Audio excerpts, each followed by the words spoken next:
السلام علیکم کلاس 3۔ آج ہم آپ کی کتاب کی کہانی پڑھیں گے، علامہ اقبال کا بچپن۔ علامہ اقبال آپ کو پتہ ہے ہمارے قومی شاعر ہیں، اور انہوں نے ملک کے لیے نہ صرف بلکہ بچوں کے لیے بھی بہت کام کیا اپنی شاعری کے ذریعے۔ مسلمانوں میں اپنی شاعری کے ذریعے مسلمانوں میں آزادی کا جذبہ پیدا کیا، اور بچوں اور بڑے سب کے لیے انہوں نے بہت سی نظمیں لکھی۔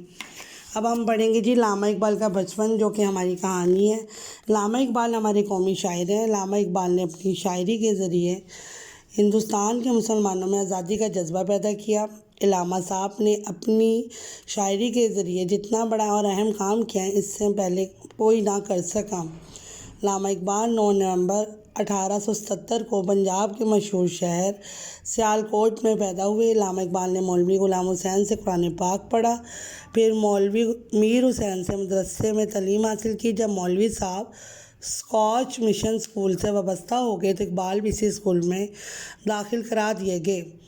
میر حسن کے بیٹوں سے ان کی گہری دوستی تھی۔ علامہ اقبال میر حسن کے گھر بھی پڑھنے جاتے، اور کبھی کبھار مولوی صاحب سے چھپ کر ان کے بیٹوں کے ساتھ مل کر کبوتر بھی اڑاتے۔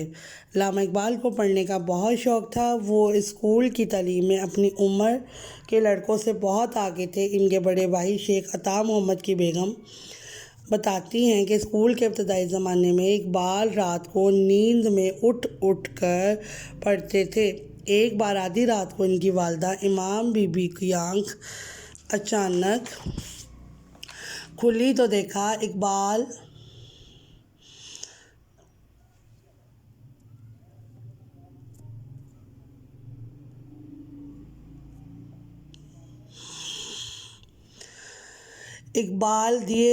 دیے کی روشنی میں پڑھ رہے تھے۔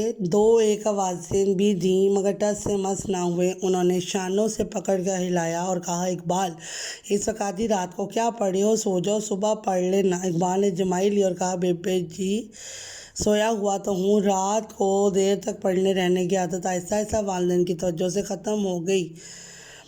1893 میں انہوں نے میٹرک کا امتحان درجہ اول میں پاس کیا۔ اپنے اسکول میں پہلی اور پورے پنجاب میں 8ویں پوزیشن حاصل کی۔ اس کامیابی پر اقبال کو 12 روپے ماہانہ وظیفہ ملنے لگا، اور اسکول